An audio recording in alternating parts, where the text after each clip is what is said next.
अभी हम जो चैप्टर चालू कर रहे हैं वो है चैप्टर 11। और चैप्टर 11 बात करता है जब आप एडमिनिस्ट्रेशन ऑफ जस्टिस के साथ दखल करते हो या उसमें किसी भी तरह की बाधा उत्पन्न करने की कोशिश करते हो, किसी भी तरीके से उसको एडवर्सली इफेक्ट करते हो, अफेक्ट करते हो।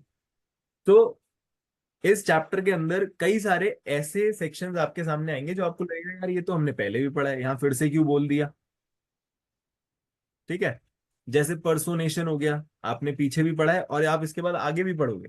आप यहाँ पे 205 में पर्सोनेशन पढ़ोगे, आप 229 में पर्सोनेशन पढ़ोगे, 205, 229, 170 में आप पढ़ के आए हो एक तरह की पर्सोनेशन, 140 में भी आप एक तरह की पर्सोनेशन पढ़ के आए हो, 419 में भी एक तरह की पर्सोनेशन पढ़ोगे। बट ये सारी की सारी स्पेसिफिक सिचुएशंस में पर्सोनेशंस है।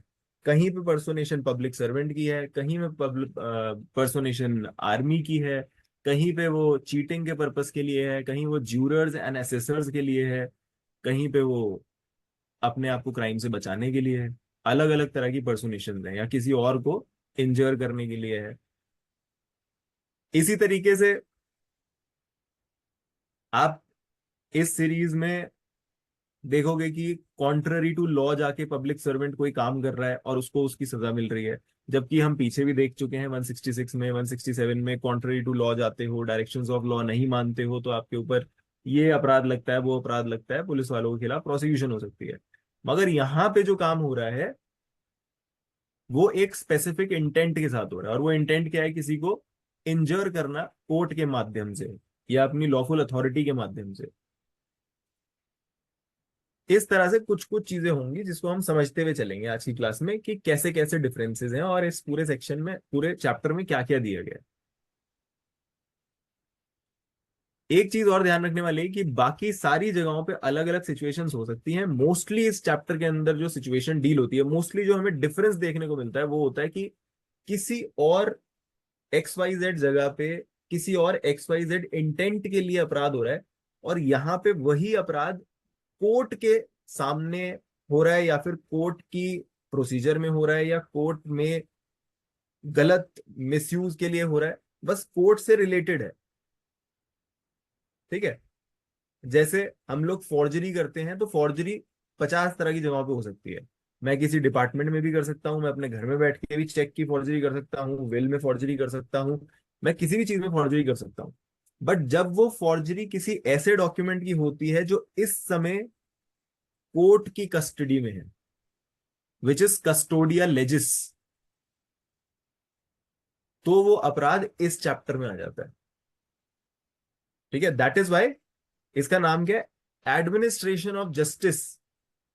कोर्ट के काम काज के बीच में आना, उसमें दखल अंदाजी करना। ठीक है। तो अभी आप लोग सब अपने इंडेक्स पे आ जाओ, क्योंकि ये चैप्टर बहुत बड़ा है और थोड़ा सा कंफ्यूजिंग है। तो पहले मैं चाहूंगा कि हम लोग एक बार पूरा इंडेक्स देख लें और उसमें क्या क्या दिया हुआ है वो देख लें। हमें ये पूरा इंडेक्स समझ आ जाएगा और उसके मेन इंग्रेडिएंट समझ आ जाएंगे तो आगे पढ़ना हमारे लिए बहुत इजी हो जाएगा, उसकी डेप्थ में जाना इजी हो जाएगा। ठीक है। Everybody has flipped on to the index. Thumbs up.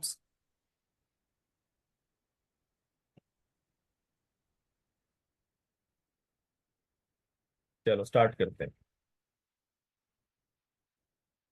मैं जो जो सेक्शंस आपको बताऊंगा उसमें सर कुछ आईपीसी उनकी। का ना। हाँ, आईपीसी आईपीसी तो पढ़ रहे हैं। हाँ सर थोड़ा मार दो मुझे, मार दो। Sorry sir sorry.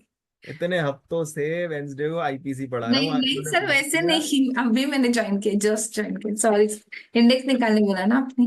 आज इन्होंने क्लास ज्वाइन करके पूछ लिया आप आईपीसी पढ़ा रहे हो ना। मतलब इतना खराब पढ़ा रहा हूँ क्या? चलो आईपीसी पढ़ा रहा हूँ। आईपीसी में 191 से एक चैप्टर चालू होता है और 229 के आसपास 230 पे खत्म होता है, कॉइन्स से पहले। वहां तक जाएंगे। दो मेन काम है आज करने वाले। एक अपन लोग को देखना है कि इसके इंडेक्स में क्या क्या सेक्शन है और सेक्शन में मेन इंग्रेडिएंट क्या है, उसका मतलब क्या है। ठीक है, वो आप अपने इंडेक्स में लिखना चाहो तो लिख देना, पेंसिल से लिख लेना, बाद में शायद उसको आप एनहांस करना चाहो। और दूसरा, ग्रुपिंग कर देंगे कि कौन कौन से सेक्शंस एक साथ पढ़े जाने चाहिए, रिलेटेड सेक्शंस जो है। ठीक है, तो इसमें अराउंड 40-42 सेक्शंस हैं एक चैप्टर के अंदर, और वो काफी मिंगल्ड अप हैं अपने आप में भी और दूसरे चैप्टर्स के साथ भी, इसलिए उनको ऐसे समझना थोड़ा जरूरी है। चलो, सबसे पहले आ जाते हैं 191 पे, जो बात करता है गिविंग फॉल्स एविडेंस की। गिविंग फॉल्स एविडेंस में क्या है, when you are bound by oath to state the truth और टू डिक्लेयर द ट्रुथ, तब आप झूठी स्टेटमेंट देते हो। बेसिकली गिविंग फॉल्स एविडेंस में बात हो रही है, आप कोई ऐसी स्टेटमेंट देते हो जो आप ओथ पे दे रहे हो। मोस्टली वो कहाँ होता है, कोर्ट में। पुलिस तो ओथ पे कोई आपसे एविडेंस ले नहीं सकती, कोई स्टेटमेंट ले नहीं सकती, कोर्ट में ही होता है। वो स्टेटमेंट देते हुए आप झूठ बोल देते हो। ध्यान रखना, हम बात कर रहे हैं स्टेटमेंट की, यहाँ पे गिविंग फॉल्स एविडेंस।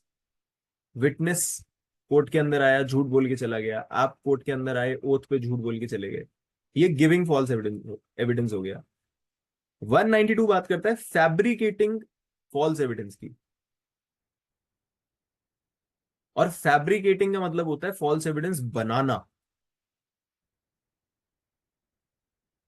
ऊपर हमने देखा गिविंग फॉल्स एविडेंस माने आपने मोस्टली किस चीज की बात हो रही है, ओरली आपने झूठ बोल दिया, ओथ पे गलत एविडेंस दे दिया, झूठा एविडेंस दे दिया। जबकि फैब्रिकेशन में क्या है, आपने कोई फॉल्स एंट्री कर दी बुक के अंदर, किसी रिकॉर्ड में छेड़छाड़ कर दी, जिसकी वजह से एक फॉल्स एविडेंस बन गया, आप जिसको आप यूज करना चाहते हो आगे जाते हुए कोर्ट में, which you intend to use in the court later on.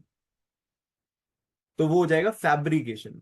Fabricator से काम कराते हैं ना हम लोग, दरवाजा बना देता है, लोहा लक्कड़ यूज करके काफी चीजें बना देता है, तो वही फैब्रिकेशन है।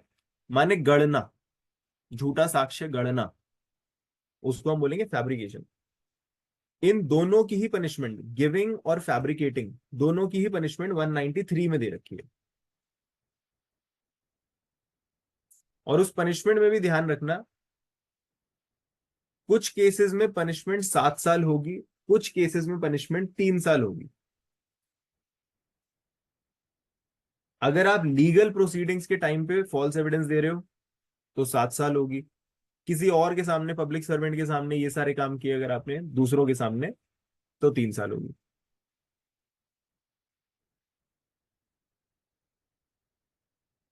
ठीक,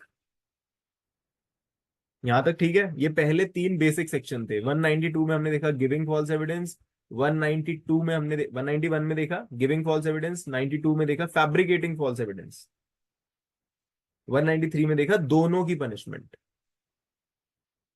दोनों में क्या पनिशमेंट मिलेगी आपको।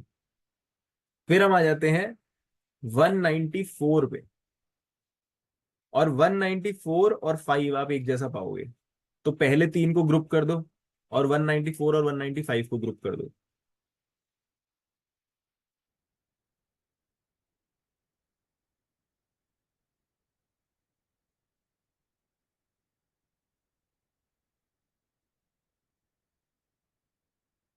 194 में बात करी गई है false evidence to procure conviction of capital offence. किसी को आप सूली पे चढ़ाना चाहते हो, अगर आपने ऐसा केवल ट्राई किया तो कुछ पनिशमेंट मिलेगी, और अगर आपने उसको चढ़वा दिया तो कुछ पनिशमेंट मिलेगी। अगर वो आदमी इनोसेंट हुआ जिसको आपने पनिशमेंट दिलवा दी, वो अगर इनोसेंट हुआ तो आपको थोड़ी ज्यादा पनिशमेंट मिलेगी। ठीक है, लॉजिकल है। जिसको पनिशमेंट होनी थी उसको दिलवा दी अगर गलत एविडेंस यूज करके, तो कुछ पनिशमेंट मिलेगी। और अगर ऐसा आदमी था जो इनोसेंट था और फिर भी आपने चढ़वा दिया उसे, तो ज्यादा पनिशमेंट मिलेगी। ठीक है, उसके बाद 195 में कैपिटल पनिशमेंट नहीं, आप इम्प्रिजनमेंट दिला रहे हो किसी को, तो जितनी आप उसको दिलवा रहे हो या उसको मिल जाती उतनी ही आपको मिल जाएगी। ये 194 और 195 हो गए। अब 195 के साथ साथ 211 देख लो एक बार। 195 के साथ 211,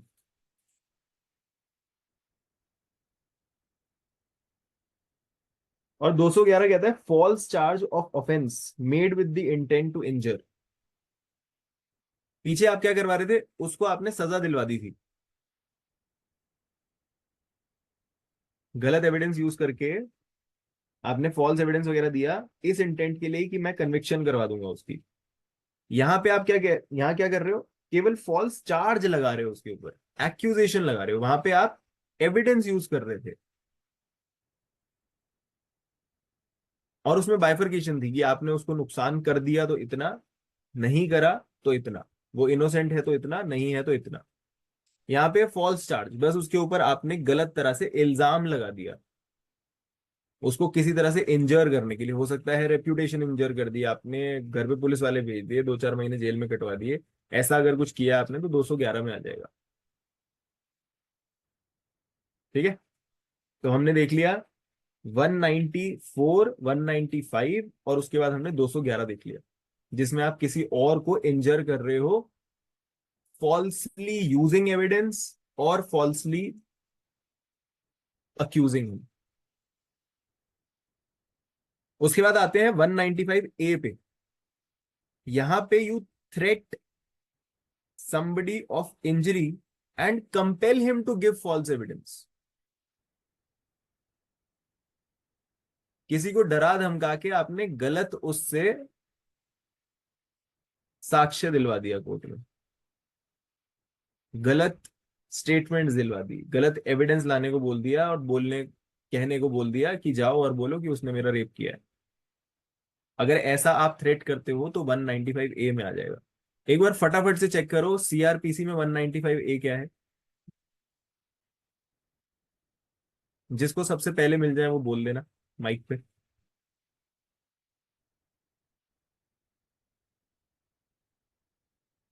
195 ए ऑफ सीआरपीसी।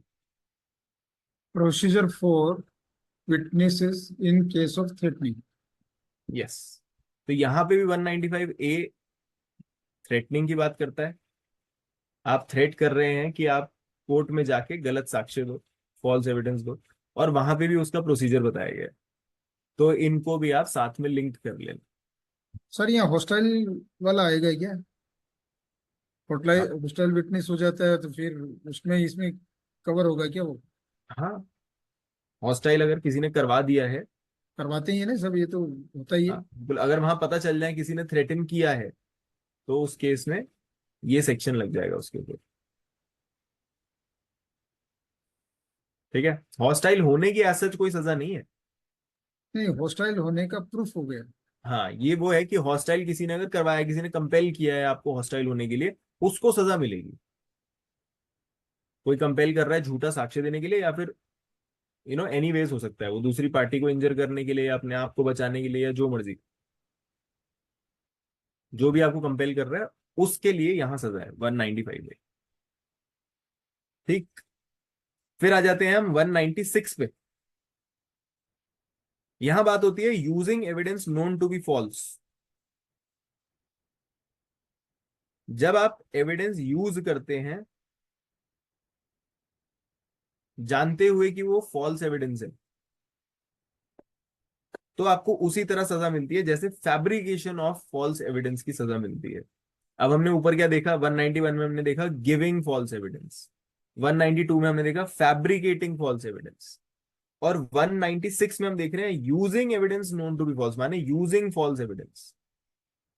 191 में आपने झूठा कथन किया, ओथ पे कोई खराब गलत चीज बताई, फॉल्स स्टेटमेंट दे दी, वो होता है गिविंग फॉल्स एविडेंस। 192 में आपने फॉल्स एविडेंस बनाया, वहां पे केवल बनाने की सजा है, सिर्फ फैब्रिकेट कर देने की सजा है। और जब आप उसको इस्तेमाल करोगे कोर्ट में, वो 196 में है। ठीक है, तो क्रिएशन ऑफ फॉल्स एविडेंस अलग है, वो 192 है। यूजिंग ऑफ फॉल्स एविडेंस अलग है, वो 196 है। इन सब के हम एग्जाम्पल्स भी देखेंगे, इनकी जजमेंट्स भी देखेंगे, ऑब्जर्वेशंस में भी जाएंगे, सब कुछ होगा। अभी हम केवल अपने दिमाग में बैठा रहे हैं कि क्या क्या है इसके अंदर, which in itself is a task. ठीक है। सो 191, 192, 196 को भी एक साथ ग्रुप किया जा सकता है। तीनों एक जैसी मगर अलग बातें बोलते हैं। So giving false evidence, fabricating false evidence, using false evidence, ये तीन चीजें हो गई। अब 197 और 198 को एक साथ देखेंगे।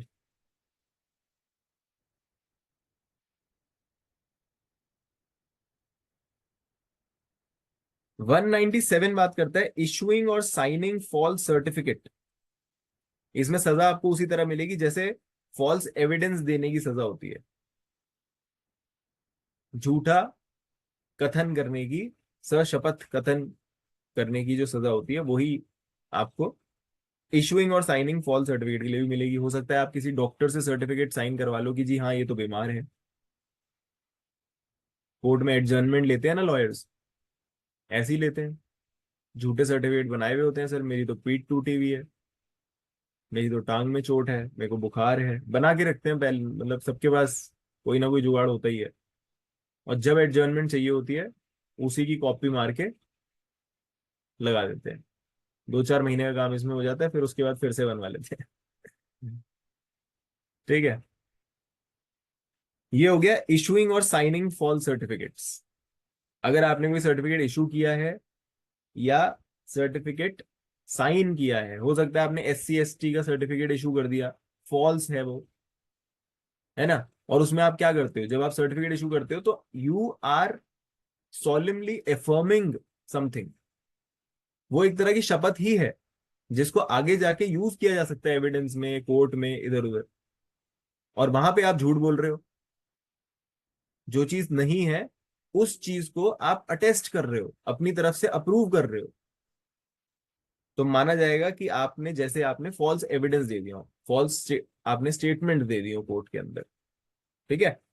तो 197 में इशूइंग और साइनिंग फॉल्स सर्टिफिकेट्स, और 198 में using the false certificate as true.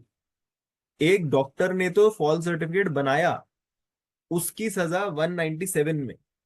और जब आप उस सर्टिफिकेट को एक सच्चे सर्टिफिकेट की तरह कोर्ट में जाके इस्तेमाल करते हो, उसकी सजा अलग, वो 198 में।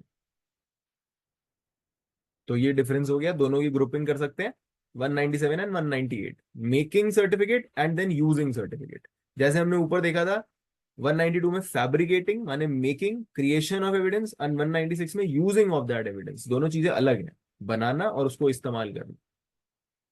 ठीक है। फिर 199 में आते हैं false statement in declaration receivable as evidence in law. कोई डिक्लेरेशन वगैरह हो गई भाई, declaration of a person as an insolvent, declaration of notice being served on the party, होता है ना।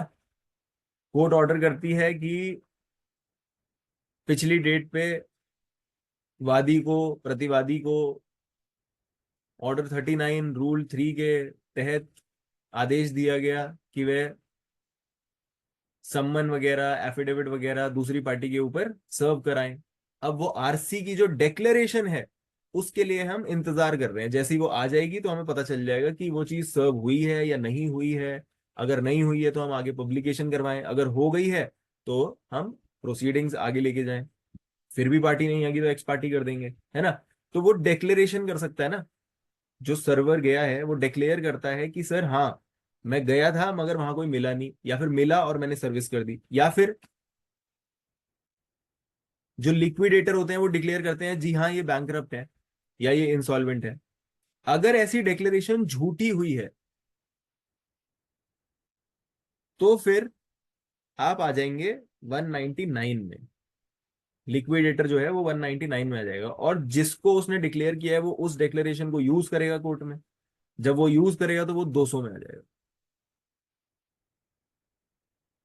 ठीक है। सो 199 फॉल्स डिक्लेरेशन बनाना, डिक्लेरेशन के अंदर फॉल्स स्टेटमेंट डालना, और फिर उसको इस्तेमाल करना 200 में। 200 में दोनों लपेटे में आ जाएंगे। दोनों नहीं आएंगे सर, यहाँ पे तो इस्तेमाल करने वाला तो वो है ना जिसके लिए वो डिक्लेरेशन करी गई है, लिक्विडेटर उसे इस्तेमाल थोड़ी करेगा। लिक्विडेटर तो पैसा लेगा और कहेगा ले यार मैं तेरे लिए बना देता हूँ डिक्लेरेशन, है ना। ये है। सर जी सर, आप वीडियो मैं में कह रहा नहीं। था, सर मैं ये एक चीज पूछ रहा था सर, ये 197 के ऊपर कुछ कंटेम्प्ट ऑफ कोर्ट का कोई सेक्शन नहीं है क्या? इशुइंग और साइनिंग फॉल्स सर्टिफिकेट, नहीं इसमें क्यों कॉन्टेम्प्ट होगा। कॉन्टेम्प्ट तब होता है जब कोर्ट का आदेश हो और कोर्ट के आदेश की आप अवहेलना करते हो। अच्छा। आपको कोर्ट नहीं। ने इंजंक्शन दी है और आप इंजंक्शन नहीं मान रहे हो, दीवार तोड़ दी, घर में घुस गए वगैरह वगैरह, राइट। यहाँ कोर्ट का अच्छा कोई एक आदेश और, थोड़ी है। अच्छा सर मैं एक और चीज पूछ रहा था कि हम्म। इसमें क्या पनिशमेंट होगी? There is a scenario in Ghaziabad court, क्या हुआ है कि हमने एक श्योरिटी दी थी और उस श्योरिटी के ऊपर मेरे को अभी जाके पता चला वो श्योरिटी मेरी पार्टी ने पीछे से एलमत से कुछ सेटिंग करके वो श्योरिटी जो उसने लगाई थी वो निकाल ली है। अब वो कोर्ट रिकॉर्ड में लिखा तो है लेकिन कोर्ट के पास है नहीं। अब अगर कल जज साहब बोलते हैं कि वो कहाँ है, जो आरसी है या जो भी डॉक्यूमेंट लगाया गया है, then I don't have the answer. अब इसके अंदर क्या प्रोसीडिंग्स होंगी सर? क्योंकि मेरी पार्टी ने मेरे से बिना पूछे वो एलमत के वो जो भी किया है उसने, then I just wanted to know कि उसमें क्या प्रोसीडिंग्स होने वाली है। तो यहाँ पे what he is doing is that he is fondling with the court record. Right. जो कोर्ट के पास रिकॉर्ड है उसमें वो फॉन्डलिंग कर रहा है, उसमें से चोरी कर रहा है। तो उसके लिए अलग सेक्शन है, वहां तक हम पहुंचेंगे तो आपको बताएंगे। अगर जी वो सर। कोर्ट के रिकॉर्ड में जाके कोई चेंजेस कर देता है वो तो हमने पढ़ लिया, फैब्रिकेशन हो जाएगी। ठीक है। जी। मगर अगर कुछ और करता है तो उसके लिए आगे स्पेसिफिक सेक्शंस है। ठीक है, आगे बढ़ते हैं। जी। फिर आता है हमारा 201। 201 को हम रीड करेंगे 204, 213 और 214 के साथ। 201, 204, 213, 214।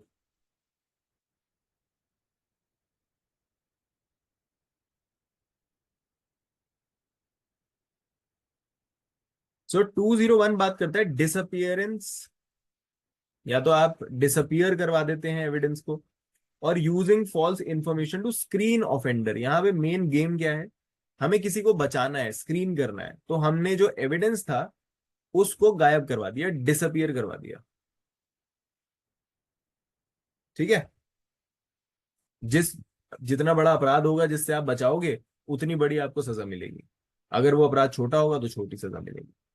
अब जब हम देखते हैं 204, तो वो है डिस्ट्रक्शन ऑफ डॉक्यूमेंट और electronic record to prevent its production as evidence.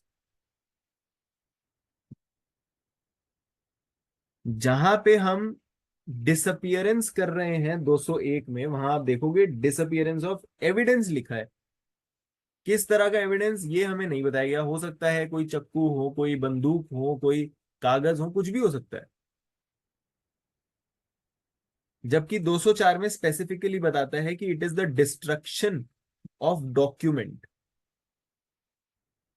और इलेक्ट्रॉनिक रिकॉर्ड, माने कागजी चीजों की डिस्ट्रक्शन, डॉक्यूमेंट और इलेक्ट्रॉनिक रिकॉर्ड। एक डिफरेंस तो ये हुआ। दूसरा, 201 में बात होती है for screening of an offender, किसी को बचाने के लिए, राइट। जबकि 204 में बात होती है ये कोशिश करने के लिए कि जो भी एविडेंस हमने डिस्ट्रक्ट किया है वो कोर्ट तक ना पहुंचे, वो एविडेंस ना बन पाए। अब उसके आगे क्या होगा उसका, उससे कोई बच जाएगा या नहीं बचेगा, या किसी की कन्विक्शन होगी या नहीं होगी, ये हमारी कंसर्न नहीं है इस स्पेसिफिक ऑफेंस में। यहाँ पे हमारा बस ये है कि वो एविडेंस में ना जाए। हमें किसी ने पैसे दे दिए और उसने बोल दिया कि भाई ये आप डिस्ट्रॉय कर दो एविडेंस, और ये एविडेंस बन के पहुंचे ना आगे कोर्ट में,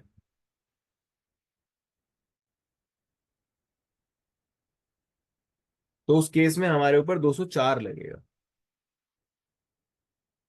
हो सकता है किसी कंपनी के रजिस्टर हो, पार्टनरशिप का कोई सीन हो, किसी तरह की कोई वीडियो वगैरह हो,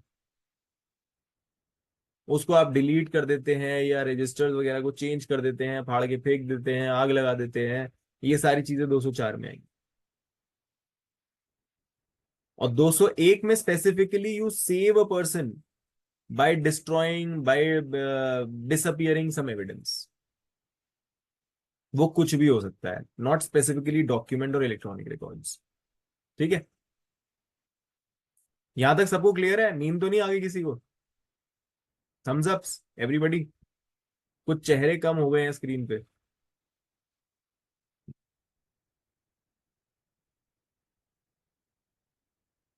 चलिए, फिर हम आते हैं 213 और 214 पे।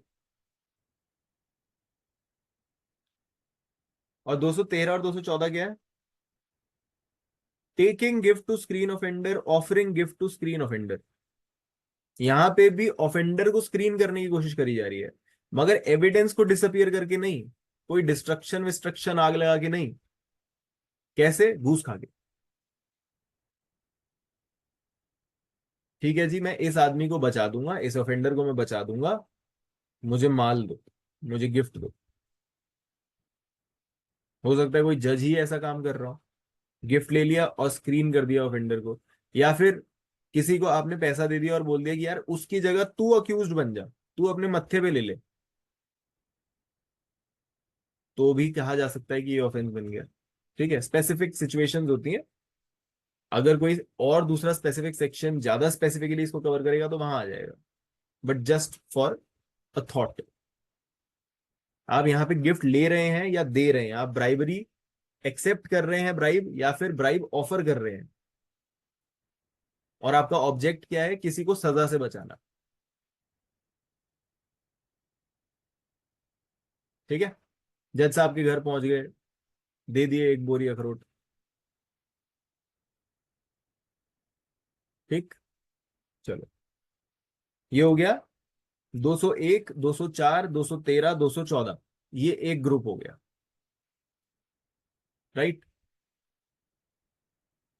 इसके बाद आते हैं हम 202 और 203 पे, 202, 203।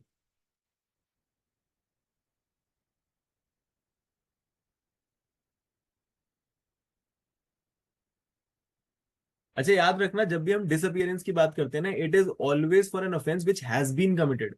We are screening an offender, जिसने ऑफेंस कर दिया है। अगर किसी ने अभी तक ऑफेंस नहीं किया है, या और यू डोंट नो कि वो ऑफेंस हुआ है या नहीं हुआ है, तो फिर आप 201 नहीं कर रहे हो। और कोई ऑफेंस हो सकता है, वो एडिंग अबेटिंग, ये सारी चीजें हो सकती हैं। बट डिसअपियरेंस में क्या होता है?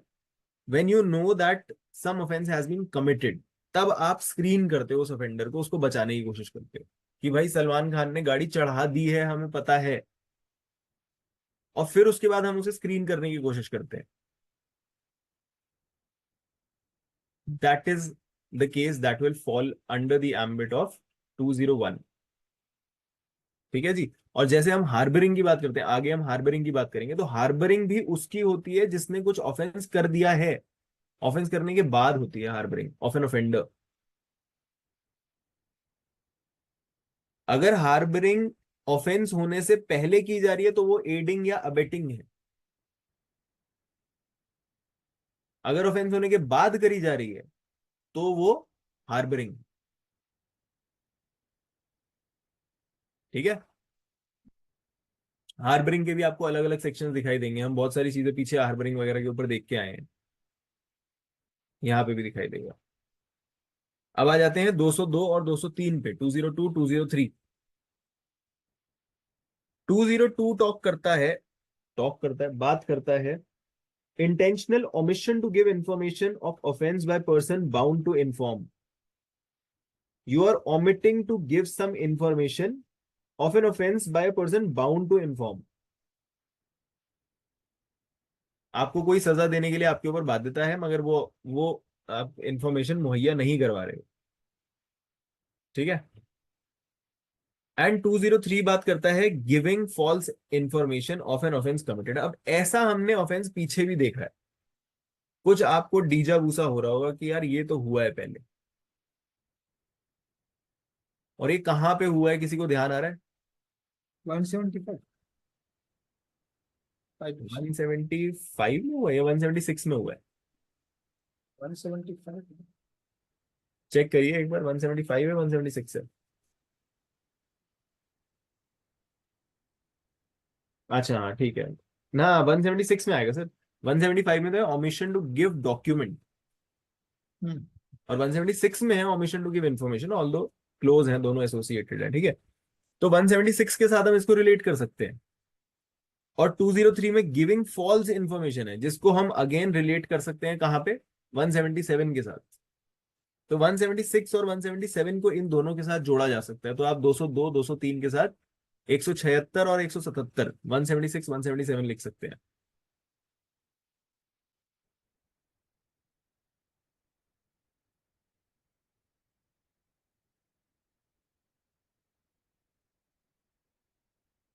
तो अब इनके अंदर डिफरेंस क्या है?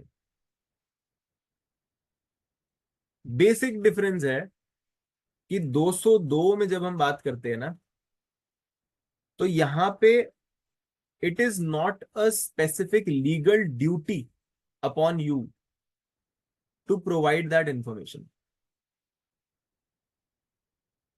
आप जनरल पब्लिक हो और आपको सीआरपीसी ने बोला है कि अगर आपके सामने कोई ऑफेंस हो जाए तो हमें बता देना, मगर नहीं बताओगे तो कुछ आपका ऐसा अपराध नहीं हो जाएगा सच।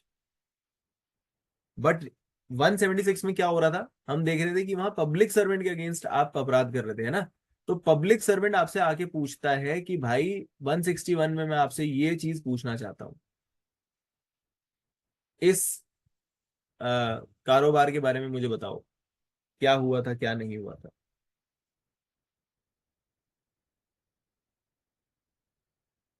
वहां पे आपके ऊपर एक स्पेसिफिक लीगल ड्यूटी बन जाती है कि सामने खड़ा हुआ पब्लिक सर्वेंट तेरे से कुछ पूछ रहा है, बताना पड़ेगा।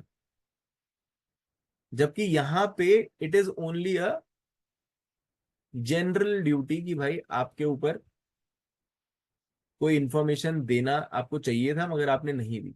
सो that is a bleak difference. इसके ऊपर जजमेंट्स आएंगे तो हम इसे और बेहतर तरीके से समझ पाएंगे। प्लस 176 में हम जब बात करते हैं, वहां पे the information is about anything x Y z. कोई भी क्वेश्चन हमसे पूछा जा सकता है, हो सकता है जज साहब किसी बारे में पूछ रहे हो सकता है कोई एजेंसी, इन्वेस्टिगेटिंग एजेंसी कुछ पूछ रही हो और वो हम नहीं बता रहे। यहां पे जो बात हो रही है वो हो रही है किस चीज की, आप ध्यान से देखोगे कि 202 बोल रहा है intentional omission to give information about an offence, specifically about an offence, एक अपराध के बारे में। जबकि हमने जब 176 देखा तो वहां पे क्या है, ओमिशन टू गिव नोटिस और information to public servant which you are legally bound to give. वहां पे ये नहीं है कि about an offence, it's any general information. तो ये दो डिफरेंसेस इनके बीच में प्राइमा फेसी निकल के आते हैं। अभी मैंने इसके अंदर जजमेंट्स देखी नहीं है, ऊपर ऊपर से ही देखी है मैंने। जब मैं इन डेप्थ स्टडी करूंगा तो अपन लोग उसको इन डेप्थ पढ़ेंगे। ठीक है, अभी इनके बीच में ये डिफरेंस समझना हमें जरूरी है। राइट, समझ आया ये सब लोगों को? क्लियर है ये?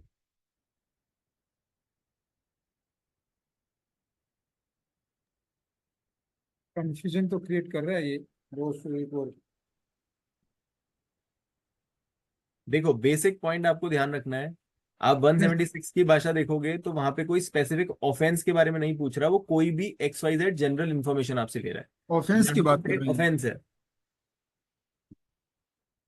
ठीक है, वहां पे क्योंकि स्पेसिफिकली एक पब्लिक सर्वेंट आपसे आके इंफॉर्मेशन ले रहा है, it become specific legal duty कि आप उसको जवाब दो, भाई आपके सामने खड़ा है। जबकि यहाँ पे क्या हो रहा है, आपने एक ऑफेंस हो सकता है जनरली बस विटनेस किया हो, अब आपके ऊपर एज सच बाध्यता नहीं है कि आप आओ ही आओ कोर्ट में और उसको बताओ ही बताओ, नहीं तो हम आपको दंडित करेंगे। ठीक है, ये दो बेसिक डिफरेंस है इनके बीच में, जहां तक कि मेरे को जजमेंट से समझ आया है। इन डेप्थ स्टडी होगी तो हमें और बेहतर समझ आएगा। Right sir. ठीक है, चलिए अब आता है 205। ये बात करता है फॉल्स पर्सोनेशन की। अब मैंने बताया था कि फॉल्स पर्सोनेशन आपको और जगहों पे भी देखने को मिलता है। यहां पे क्या हो रहा है 205 में, somebody is pretending to be somebody else. मैं आके बोलता हूं कि मेरा नाम राघव नहीं, मेरा नाम संजय है, और सर मैं हाँ इसमें अक्यूज हूं, मेरे को जेल भेज दो, कोई टेंशन नहीं। सो आई हैव इम्पर्सोनेटेड संजय जी। ये पर्सोनेशन कोर्ट के सामने 205 में हो रही है। जबकि अगर मैं संजय जी ना होके किसी पब्लिक सर्वेंट जैसे ज्यूरर या असेसर बनने की प्रीटेंस करता हूं, छलावा करता हूं, तब मैं 229 में आ जाऊंगा। जबकि अगर मैं कोई गार्ब यूज करके या कोई टोकन यूज करके पुलिस या फिर आर्मी पर्सन अपने आप को दिखलाना चाहता हूं, तो मैं 140 या 170 में आ जाऊंगा।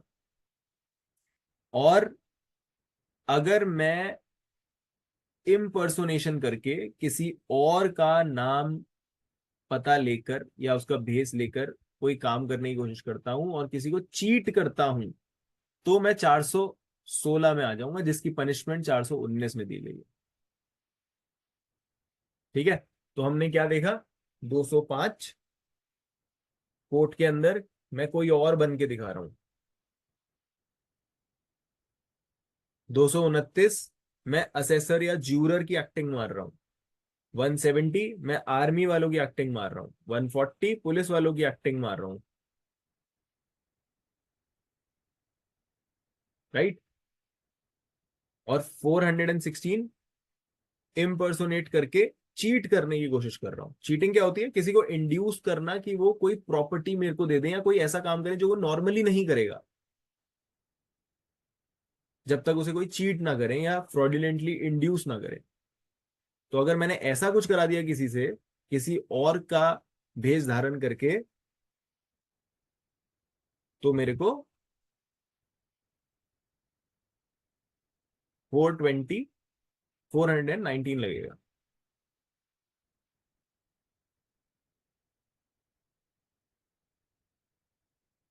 ठीक है, क्लियर है ये सबको। पर्सोनेशन, पर्सोनेशन एंड पर्सोनेशन के वेरिएशंस क्लियर हैं। फिर से कुछ चेहरे वीडियो से जा चुके हैं। I can see only 3 or 4 people.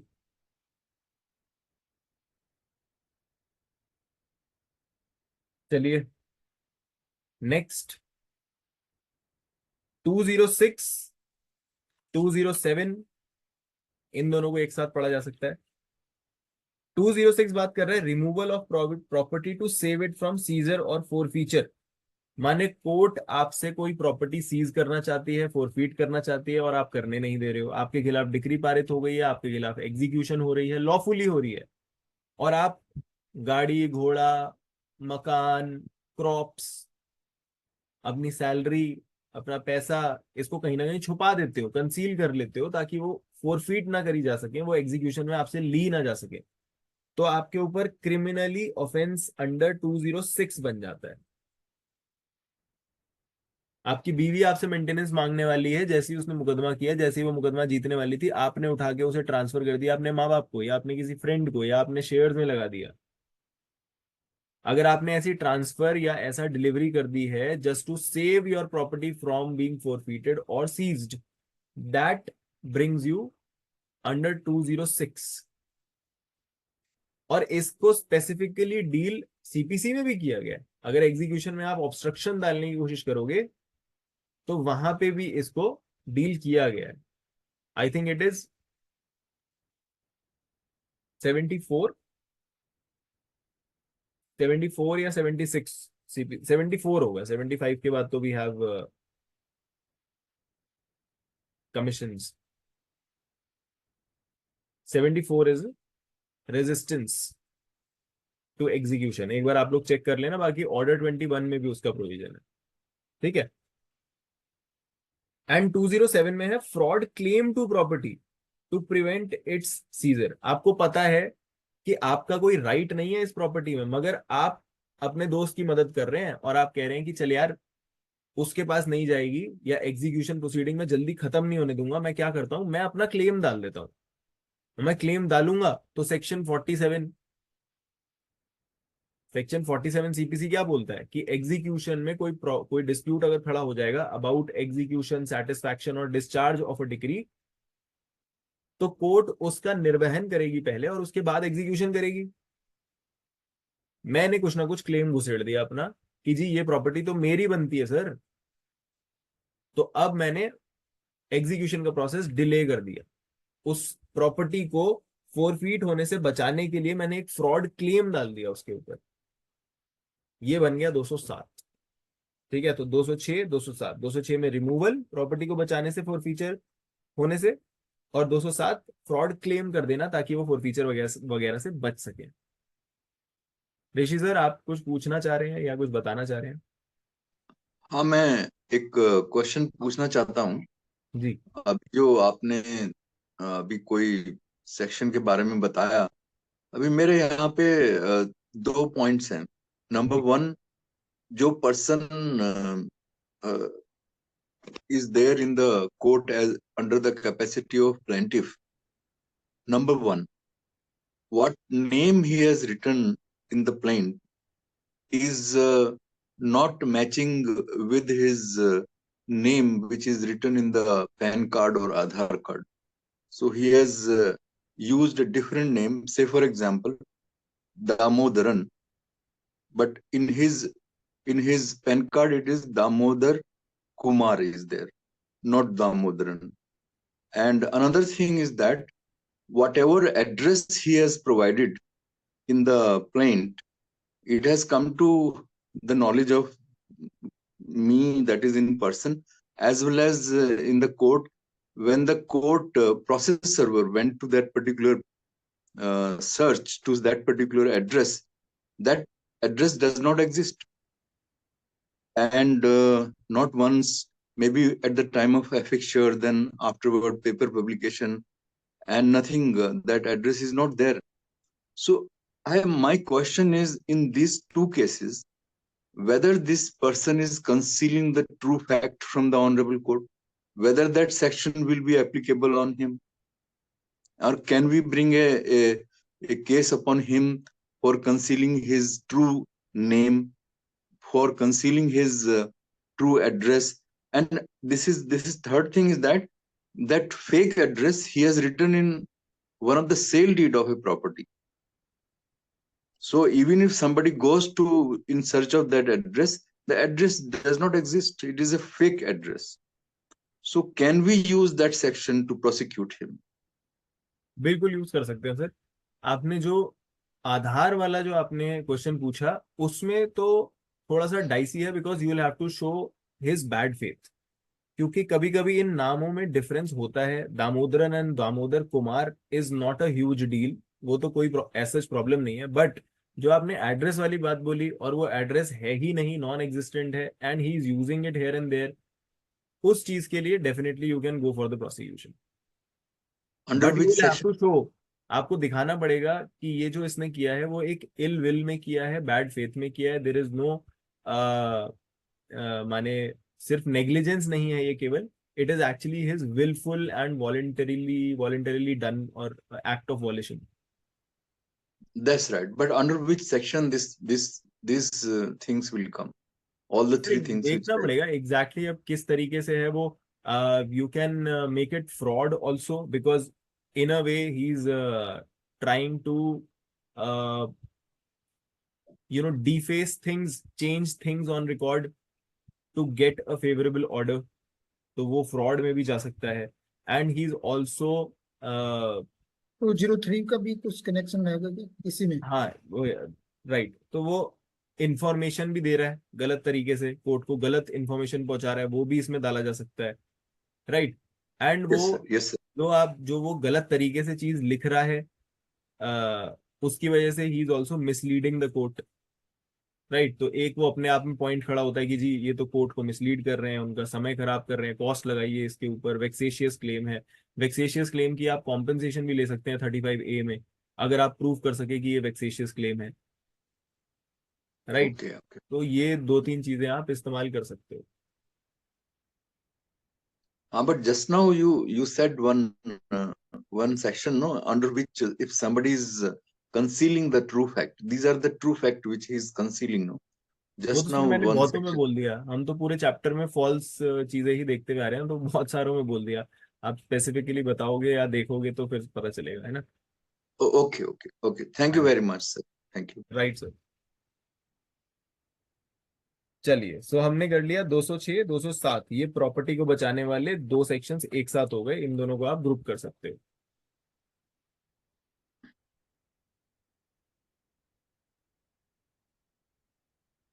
ठीक है।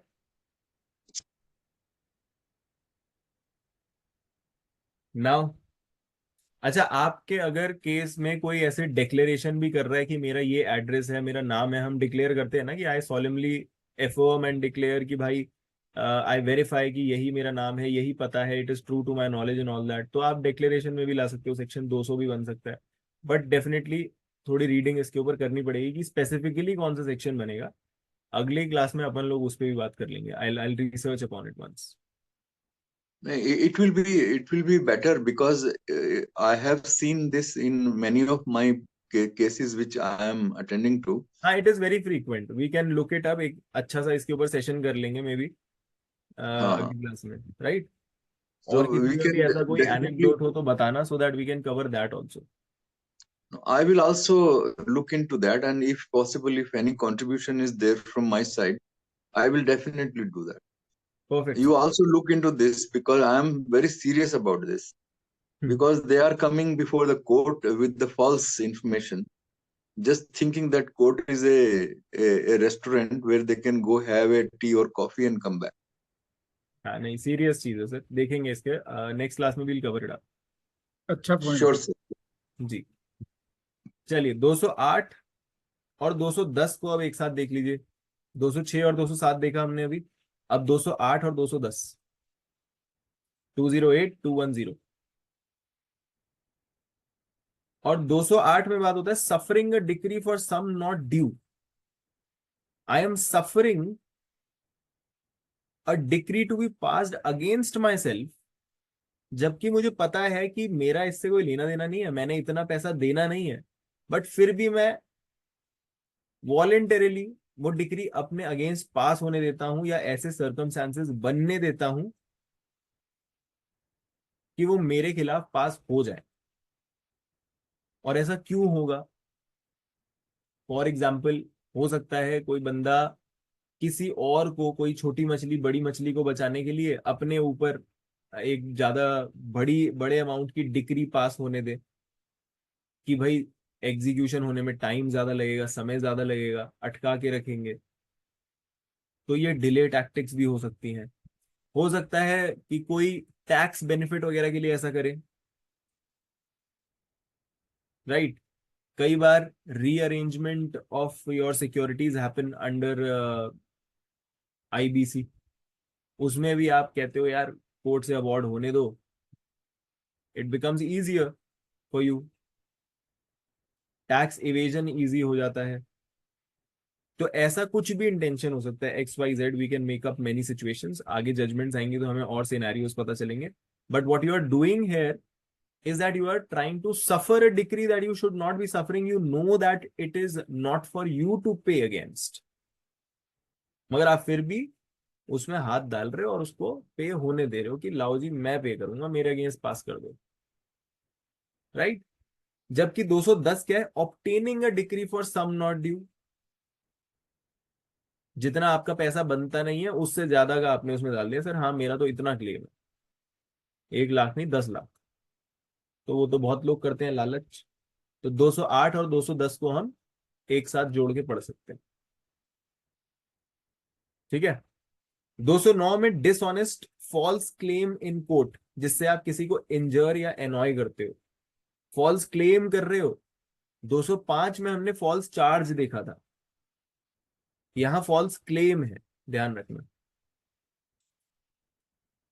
205 नहीं, फॉल्स चार्ज कहाँ देखा था हमने?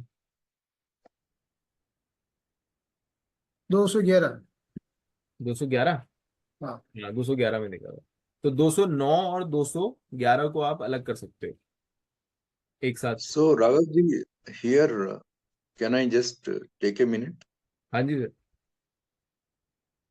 Now, regarding this false claim which we are just talking about, 209, I think, yes. it can be a false claim on a property also. Yes. So, that section will be applicable for a person who is making a false claim to be a owner of a property. हो सकता है सर। Okay, sir. Thank you. Yes. 209 को आप देखोगे तो बोलता है dishonestly making false claim in the court, जिससे आप किसी को इंजर या एनॉय कर सको। तो वो किसी भी तरह का क्लेम हो सकता है जिससे किसी भी तरह की क्षति हो सकती है, और इंजरी जो होती है वो किसी भी तरह की हो सकती है। It could be body, mind, person, reputation, कुछ भी हो सकता है। तो जिस भी तरीके से आप किसी को इंजर कर सको या एनॉय कर सको, अगर आपने वो फॉल्स क्लेम के थ्रू किया है तो 209 में आ जाएगा। ठीक है। और 211 में हम फॉल्स चार्ज देखते हैं, और 211 को हमने 195 के कॉन्ट्रास्ट में रखा था। 195 में हम देखते हैं कि आप किसी को सजा दिलवाते हो by fabrication and etcetera etcetera. यहाँ पे कोई फैब्रिकेशन नहीं हो रही है, केवल चार्ज लगाया जा रहा है, एलिगेशन लगाई जा रही है, एक्यूजेशन लगाई जा रही है, लांछन लगाया जा रहा है। राइट। तो ये डिफरेंस आप ध्यान में रखेंगे। सो 208, 210, 209, 211, रेड विद 195, 206, 207, इन सबको हम ग्रुप करते हुए आए हैं। अब आ जाते हैं 212, 216 और 216 ए, 212, 216, 216 ए। ये सारे हार्बरिंग की बात करते हैं। इसके बीच में हमने 213, 214 टेकिंग एंड ऑफरिंग गिफ्ट देख चुके हैं हम, स्क्रीनिंग ऑफेंडर वाला, जिसको हमने 201 और 204 के साथ देखा था। राइट। अब हम देख रहे हैं 212, 216, 216 ए। हार्बरिंग की हमने डेफिनेशन पीछे किसी सेक्शन में देखी थी, किसी को ध्यान है कौन सा सेक्शन था? हार्बरिंग की डेफिनेशन, हार्बरिंग क्या होता है?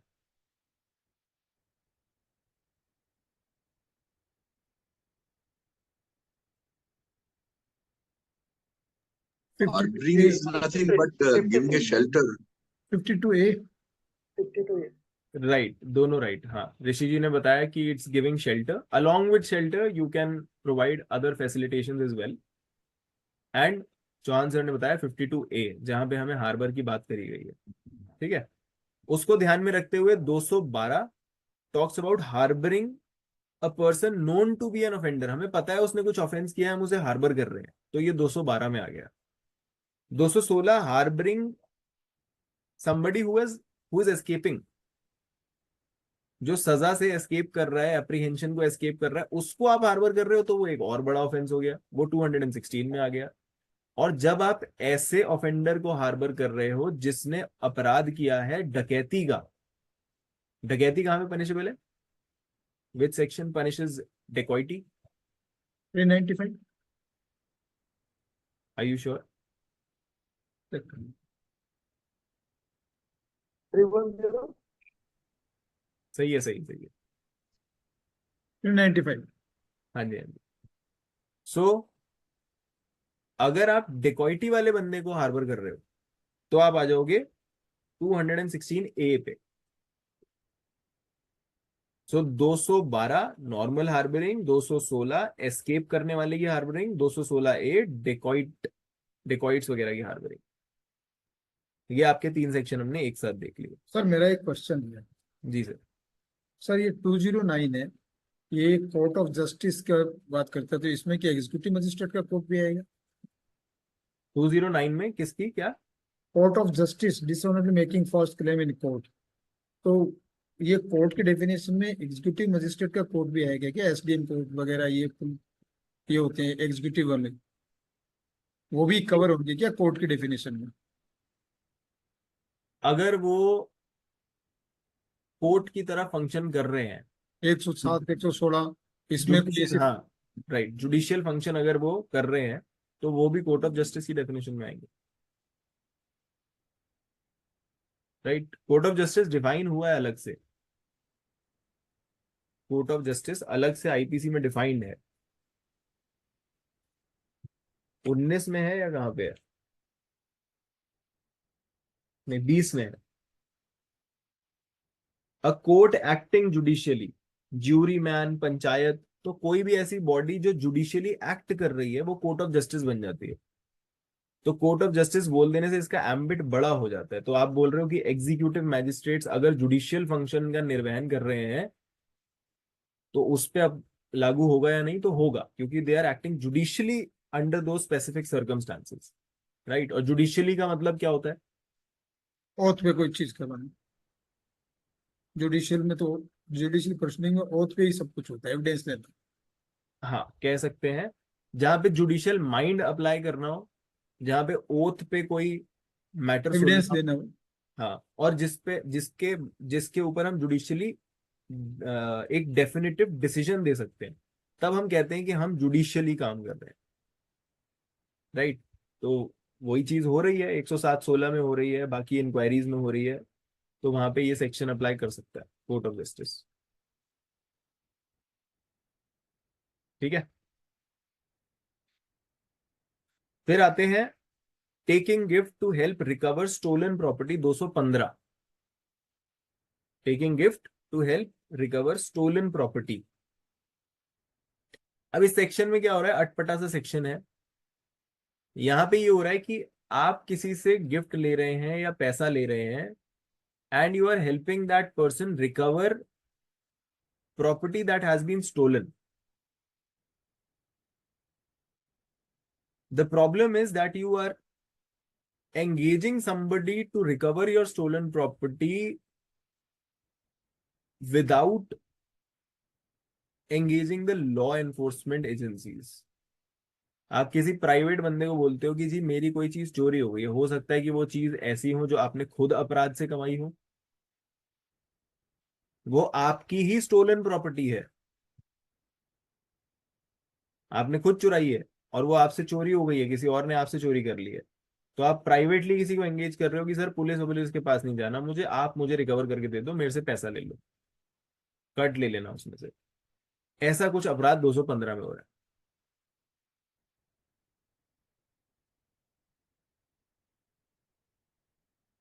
ठीक है, हो सकता है कोई बंदा हो जिसको पता है कि कोई स्टोलन प्रॉपर्टी कहाँ पड़ी है, he has seen the person stealing the property and hiding it somewhere, और वो कहता है मुझे तेरा प्रॉपर्टी 1 लाख रुपए की है ना, मेरे को 20,000 रुपए दे, मैं तेरे को बता दूंगा कहाँ पे, I will help you recover your stolen property.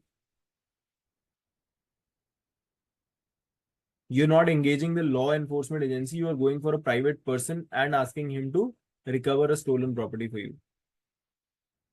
You're not informing about that offense, you're not bringing it on record। आप अलग अपना गेम खेल रहे हो सकता है आप खुद उसमें अपराधी हो या कोई भी और रीजन हो सकता है, तब आप 215 में आ जाते हो। ठीक है, बाकी हम जजमेंट्स में जाएंगे तो स्पेसिफिक एग्जांपल्स मिलेंगे इसके। फिर आते हैं 220 पे। 220 में क्या हो रहा है? 220 में commitment for trial or confinement by a person having authority who knows that he is acting contrary to law। और ऐसा कौन सा बंदा है जो कमिट कर सकता है आपको ट्रायल के लिए या फिर कन्फाइन कर सकता है हैविंग द अथॉरिटी? वो है कोर्ट। कोर्ट में बैठा हुआ जज। One of the examples is a जज who can commit you for a trial, who can put you behind the bars, and when he does it corruptly or maliciously, तब वो 220 में आ जाते हैं।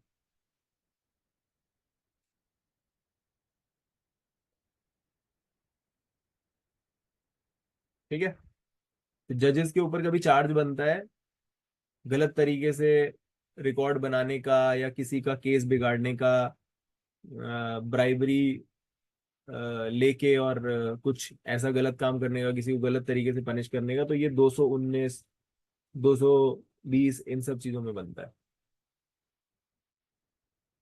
अब देखोगे आप 217 से 219, 217 टू 219,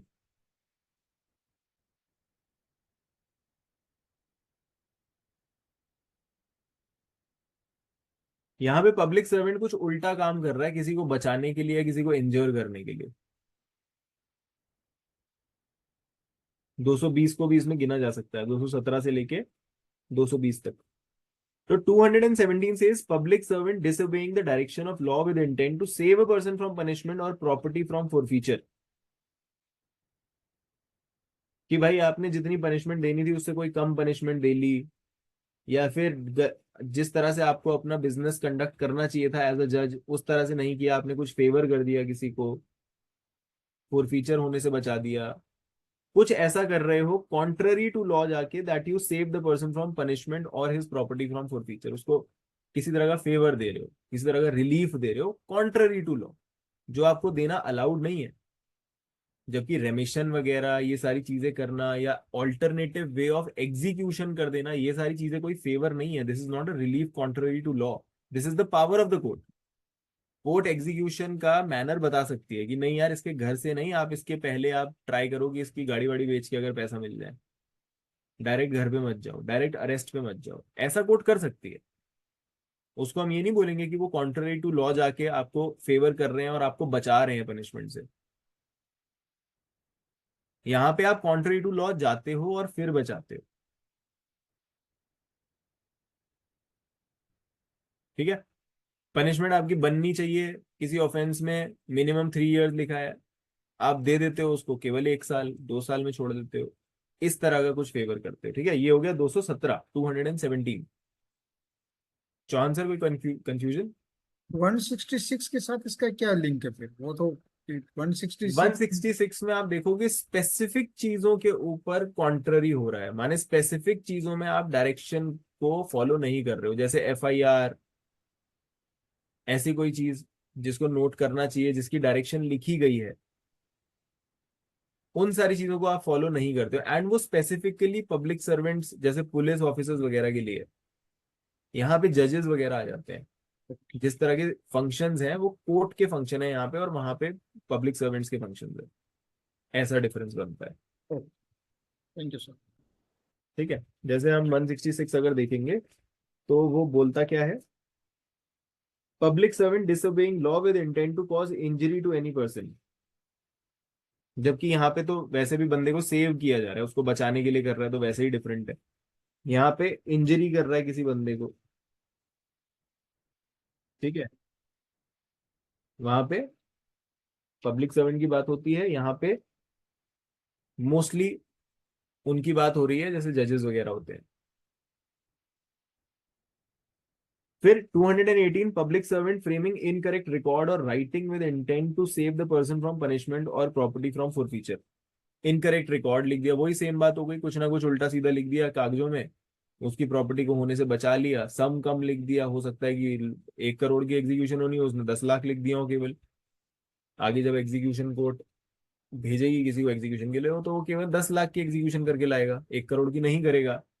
इस तरह से इनकरेक्ट फ्रेमिंग ऑफ रिकॉर्ड किया जा सकता है बचाने के लिए किसी को। पुलिस डायरी भी आएगी। पुलिस डायरी भी आ सकती है, बहुत चीजें आ सकती हैं इसके अंदर। ठीक है, public servant in judicial proceeding corruptly making report contrary to law. तो इसमें आपका जो जजेस ऑर्डर या वर्डिक्ट या डिसीजन देते हैं, स्पेसिफिकली उसकी बात हो रही है। तो जजेस के ऊपर जब अपराध लगते हैं तो यही सेक्शन लगता है। आप देखोगे 219 वगैरह लगाया जाता है जब पकड़े जाते हैं जजेस। ठीक है, और 220 हम देख चुके हैं, कमिटमेंट फॉर ट्रायल कर दिया आपने गलत तरीके से। तो 219 और 220 तो बिल्कुल स्पेसिफिकली जजेस के लिए ही है। बाकी 217 218 का एम्बिट थोड़ा वाइड बोला जा सकता है। फिर हम आते हैं 221, 221 से लेके 225B तक। ये सारे अब एप्रीहेंशन के ऊपर हैं, 221 से लेके 225B तक। ठीक है। और एप्रीहेंशन के ऊपर हमने पीछे भी देखा, एप्रीहेंडिंग बंदे को अगर आप हार्बर करते हो तो 216 में आ जाते हो। एस्केपिंग बंदा जो है उसको अगर आप हार्बर करते हो तो आप 216 में आ जाते हो ना, और डिकॉइट्स को करते हो 216 ए में आ जाते हो। तो वो भी आप थोड़ा थोड़ा ध्यान में रख सकते हो इन सेक्शंस के साथ। अब एक एक करके देखते हैं। 221 से 225 बी सारे ऑलमोस्ट सेम सेम है, थोड़ी थोड़ी वेरिएशन है। 221 कहता है intentional omission to apprehend on the part of public servant bound to apprehend. यहाँ पे कोई बंदा है जिसके ऊपर कोई ना कोई ऑफेंस चार्ज है, और पब्लिक सर्वेंट जिसको उसे एप्रीहेंड करना चाहिए वो उसको एप्रीहेंड नहीं करता, या फिर कन्फाइनमेंट में नहीं रखता, ओमिट कर देता है, और उस चक्कर में बंदा भाग जाता है। तो यहाँ पे ये 221 बन जाता है। 222 में आप देखते हो intentional omission to apprehend on the part of public servant bound to apprehend the person under sentence और लॉफुली कमिटेड। यहाँ पे जो बंदा है वो अंडर सेंटेंस है, कोर्ट ने सेंटेंस सुना दिया है उसको, उस केस में करोगे तो थोड़ी सजा ज्यादा मिलेगी पुलिस वाले को। ठीक है, चलो जी। उसके बाद 223 एस्केप फ्रॉम कन्फाइनमेंट और custody negligently suffered by public servant.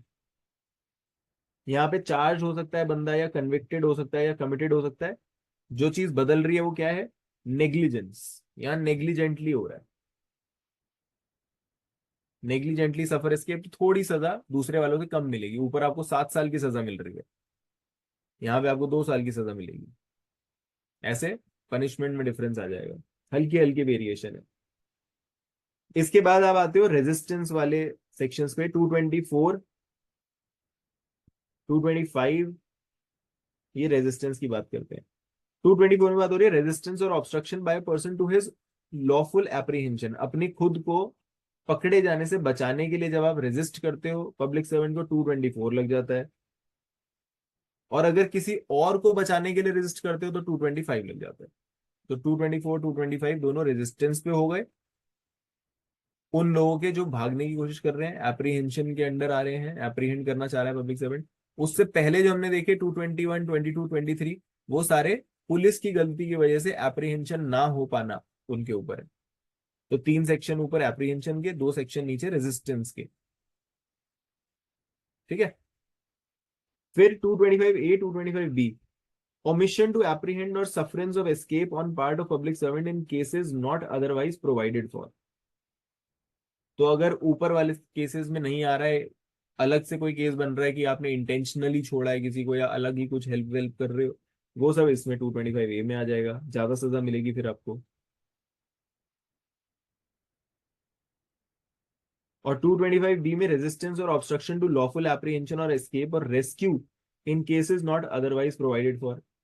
तो एक उन्होंने बता दिया कि जब आप एप्रीहेंशन में कोई और तरह की सिचुएशन में आप एप्रीहेंशन नहीं करते हो तो वहां पे क्या होगा।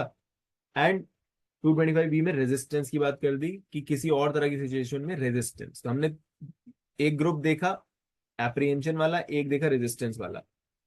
उन केसेस को छोड़ के अगर कोई और केस बनता है तो 225 ए एप्रीहेंशन के केसेस में। फिर हमने रेजिस्टेंस वाला ग्रुप देखा, अगर उन केसेस को छोड़ के कोई और केस बनता है तो 225 बी। तो 225 A is related to 221 221 221 221 222 223 and 225 B is related to 224 and 225। तो इनको भी आप कनेक्ट कर दो। ठीक, अब हमारा आखिरी पार्ट बच गया है जो थोड़ा सा मिसलेनियस टाइप का है। 227 से लेके 229 ए। 226 तो रिपील्ड है।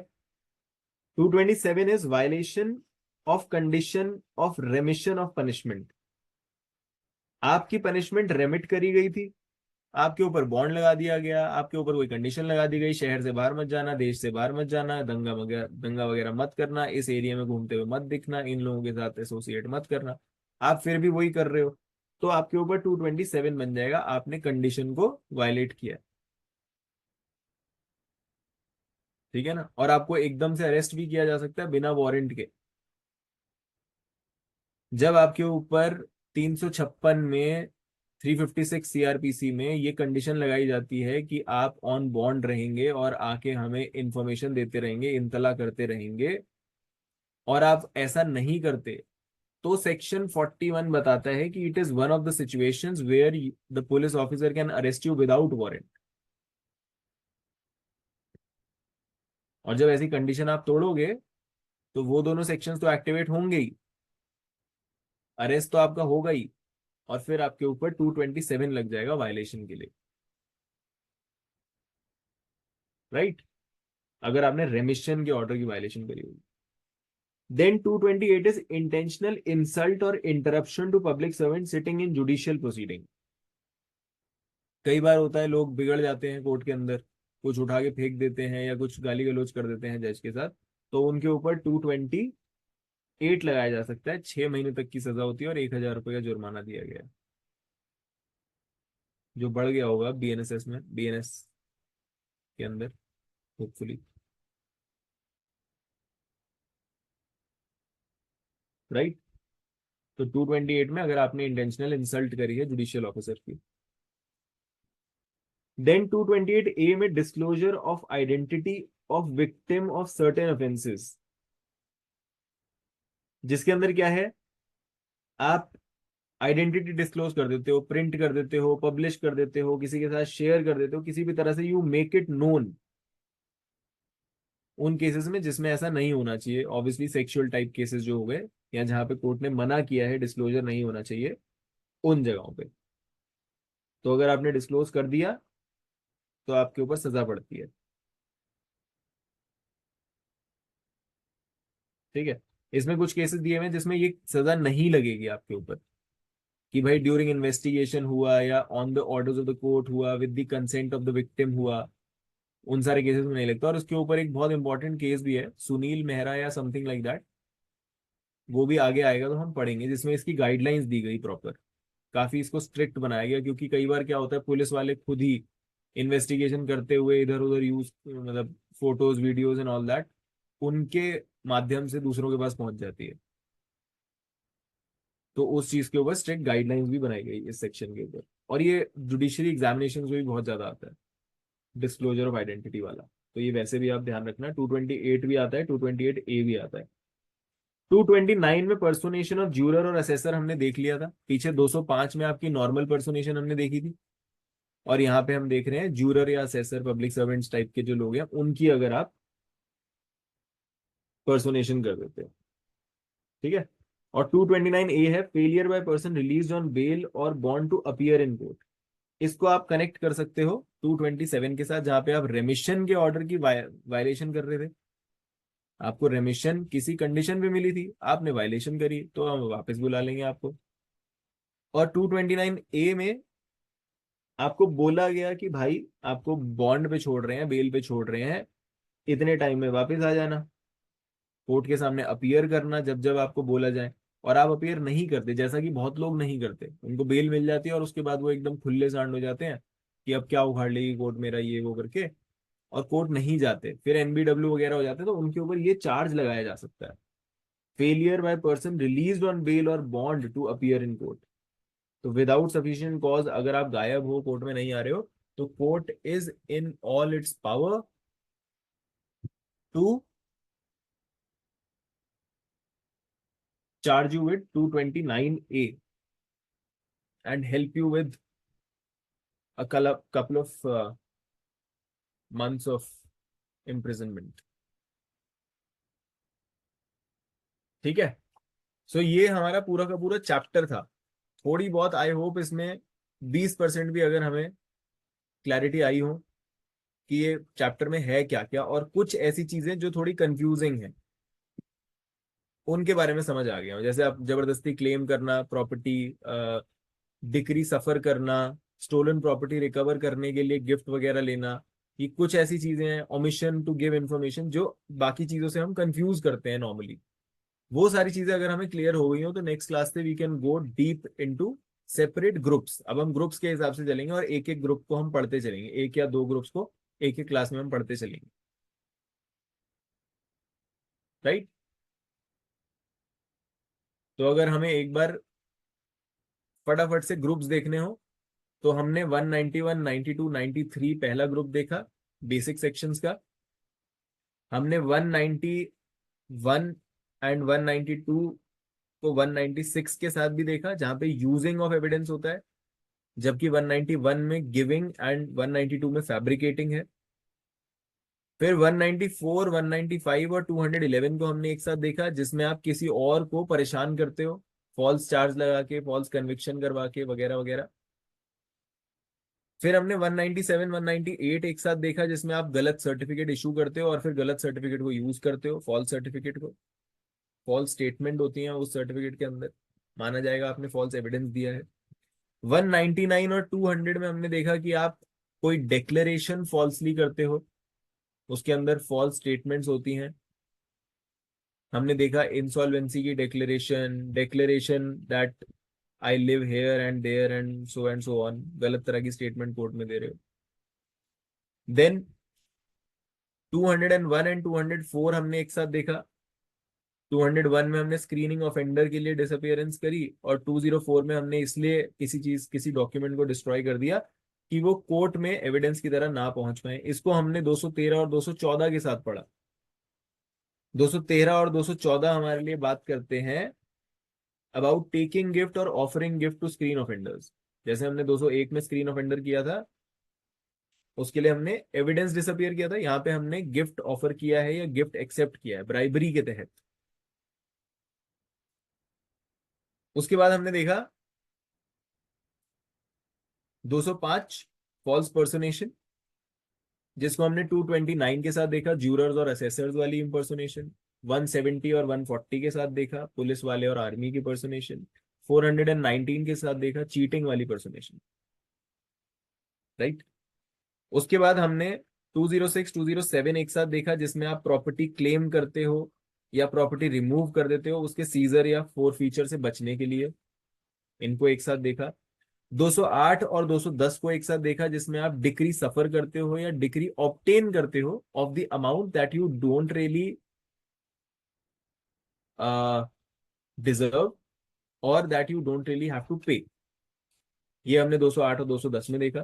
फिर 209 और 211 में हमने false claim and false charge देखा, और हमने इसको कॉन्ट्रास्ट में रखा 195 के। 195 में हम फॉल्सली किसी को फंसा रहे हैं फैब्रिकेशन ऑफ एविडेंस को यूज करके, जबकि 211 में हम फॉल्स चार्ज लगा रहे हैं, एक्यूजेशन लगा रहे हैं उसको परेशान करने के लिए। फिर हमने 212, 216 और 216 ए एक साथ देखा, जिसमें हार्बरिंग हो रही है, harbouring of normal person, harbouring of escaping person, harbouring of dacoits. फिर हमने 215 देखा, जिसमें आप स्टोलन प्रॉपर्टी को रिकवर करने के लिए गिफ्ट लेते हो विदाउट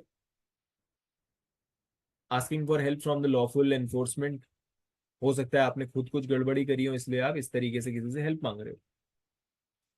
फिर हमने 217 से 219 देखा, जिसमें पुलिस वाले किसी ना किसी तरह से किसी को बचा रहे हैं उल्टे सीधे काम करके, गलत रिकॉर्ड्स बना के। और 220 में हमने देखा कि आप कॉन्ट्ररी टू लॉ जाके किसी को गलत तरह से कन्फाइन कर देते हो या कमिट कर देते हो ट्रायल के लिए। जजेस के ऊपर लगाया जाता है 219 और 220। इनकरेक्ट रिकॉर्ड बना देना, कन्फाइन करना, कमिट करना, जजेस के लिए हमने देख लिया 219, 220। फिर हमने 221 से 225 बी तक देखा कि पुलिस वाला एप्रीहेंशन में कोई गलती कर देता है तो 221, 222, 223 ये तीन सेक्शंस अप्लाई करते हैं, और जिसको वो एप्रीहेंड कर रहा है अगर वो रेजिस्टेंस पैदा करता है अपने लिए या किसी और के लिए तो 223 एंड 224 लगता है, जिनके साथ 225 ए, 225 बी साथ में अटैच्ड सेक्शंस हैं, राइट। फिर हमने 227 देखा, जब आप किसी रेमिशन की कंडीशन को वायलेट करते हो तो आपको वापस बुला लिया जाएगा और आपके ऊपर 227 लगाया जाएगा। इसके साथ हमने 229 ए देखा, जिसमें आप बेल बॉन्ड्स या फिर बेल की कंडीशन को वायलेट करते हो तब भी आपको वापस बुला लिया जाएगा। हमने 356 भी इसके साथ रीड किया, 41 भी इसके साथ रीड किया, मतलब उसका जिक्र किया, रीड तो नहीं किया अभी तक।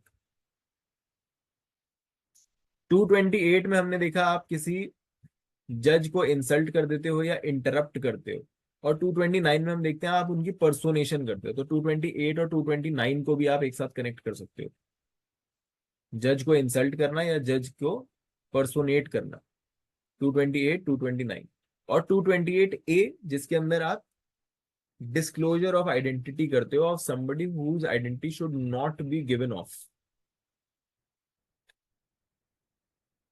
ये सारे हुए हमारे sections under chapter 11 of the Indian Penal Code. अब इसमें किसी तरह की दिक्कत परेशानी या क्वेश्चन हो तो आप पूछ सकते हो, नहीं तो नेक्स्ट क्लास से we will dive into the depth of these sections.